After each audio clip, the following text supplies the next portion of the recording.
Hello, beautiful people. How are you guys doing? Hope everybody is doing amazingly well. Welcome back to another lesson of English with Ashish. And guys, today we will learn the difference between may and might. We will learn how to use may, how to use might. What is the difference? Can we use them interchangeably? When we do use them interchangeably, does the meaning change? We will answer all these questions and many more, right? So this is going to be an interesting lesson. Make sure you watch it till the end. If you're watching English with Ashish for the first time, make sure you subscribe to the channel, press that bell icon. All right, without wasting any time, let's do it. So guys, the very first thing I'll tell you is both may and might are not interchangeable. They are used in different situations to give different meanings, to talk about different things. All right. Usage number one.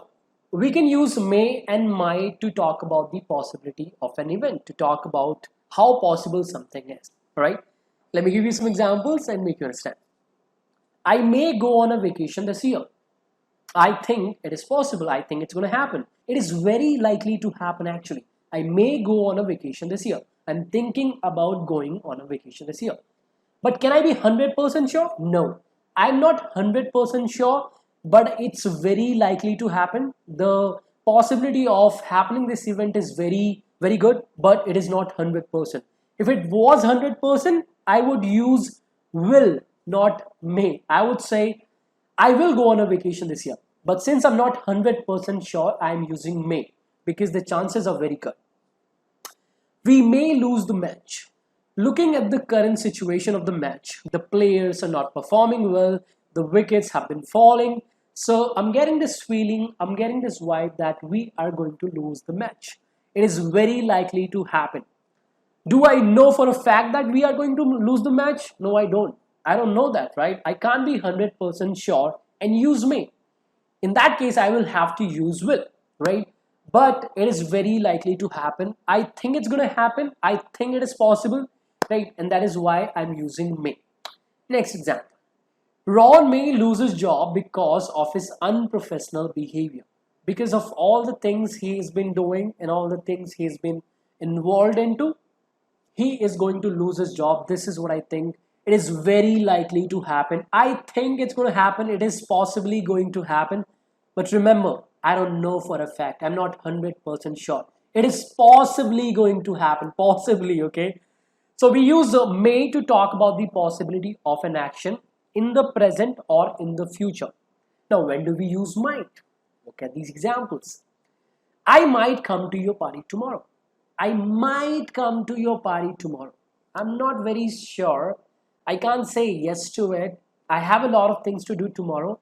So looking at my tomorrow, looking at all the things I have to do tomorrow, I think it is very less likely to happen, right? I think it's not going to happen, but I'm not saying no to it because it really can happen, right?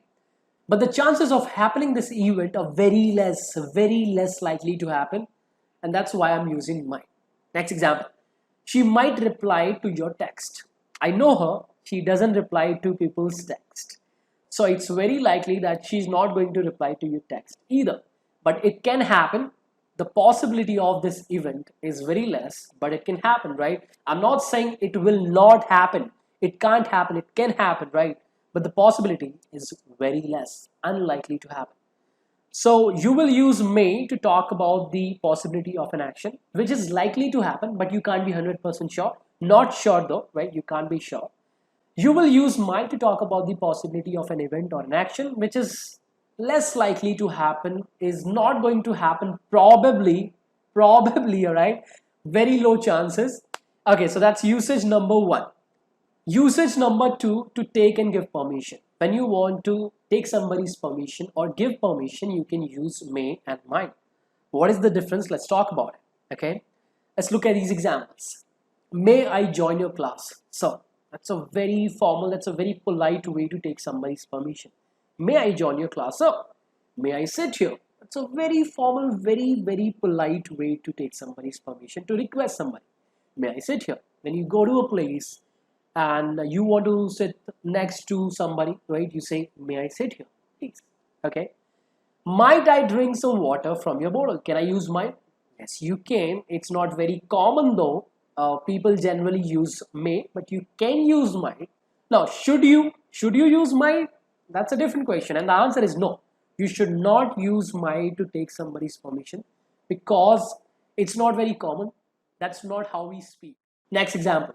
You may go now. I'm giving you the permission. You may go now. All right. If you have finished eating, you may use your phone. If you have finished eating, if that is the case, you are allowed to use your phone. I am giving you the permission to use your phone.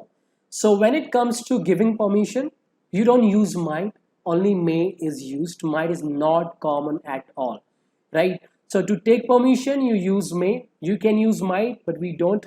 And when it comes to giving permission, we only use may, we don't use might. Okay, and one more important thing. We should not use not with may.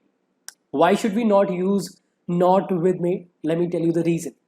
Because using not with may can mislead people. How can it mislead people, Ashish? Please tell us. See, using not with may can give two possible meanings. Look at this sentence. He may not go to the college again. He may not go to the college again. If I say this to you, it possibly has two meanings. Now, what do I mean? Do I mean that it is not likely that he will go to the college again? Am I talking about the possibility of the event? Or am I saying that he does not have the permission to go to the college again? What is the case? Because we use may to talk about the possibility of an action, and we also use may to give permission. It's a very confusing situation. So guys, when such is the case, when you're talking about the permission, when you're saying somebody does not have the permission for something, you should not use may not. Why? Because it can confuse your reader or the listener, because it gives two meanings. It might mean that you're talking about the possibility or the permission. What is the case? How will your reader figure that out? That is the question, and that is why you should not use may not, use might not, or simply say the person does not have the permission for something. That is usage number 2. Let's move to the usage number 3. To talk about the past.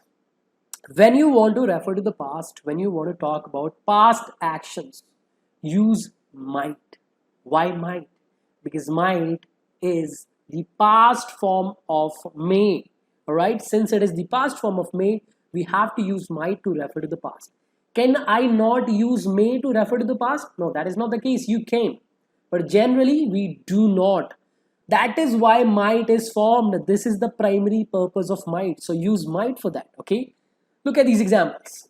She might have called last night. My phone was switched off.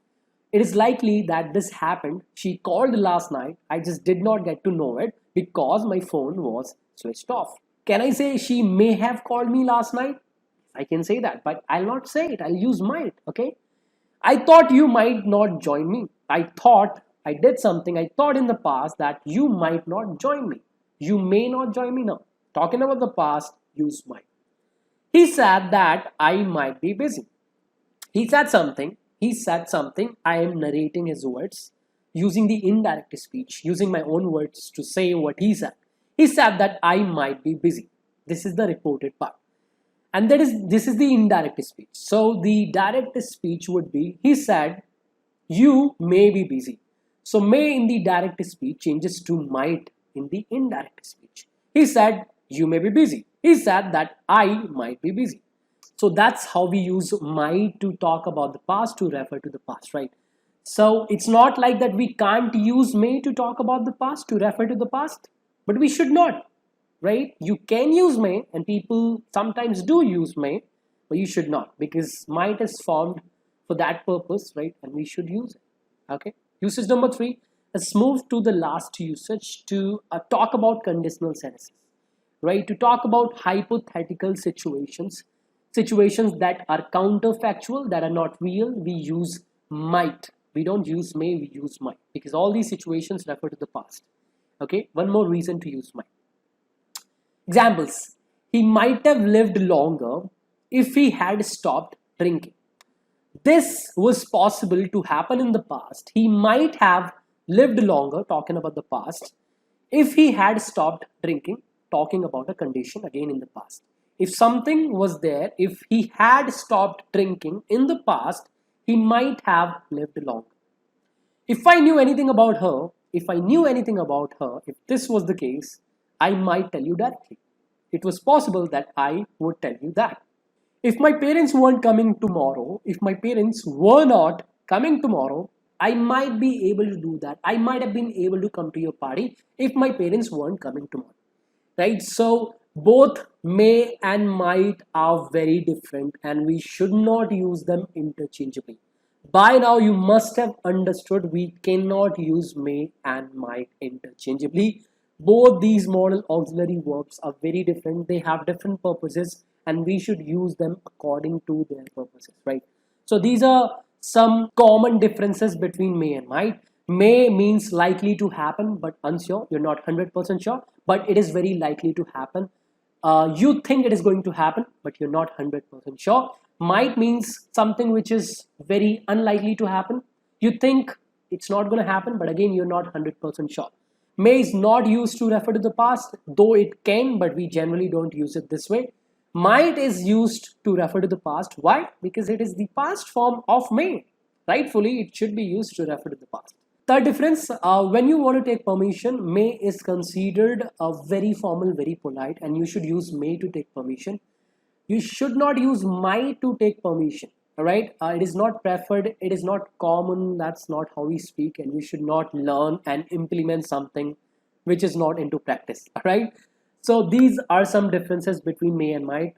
Now I want to check your understanding. So on your screen are some questions.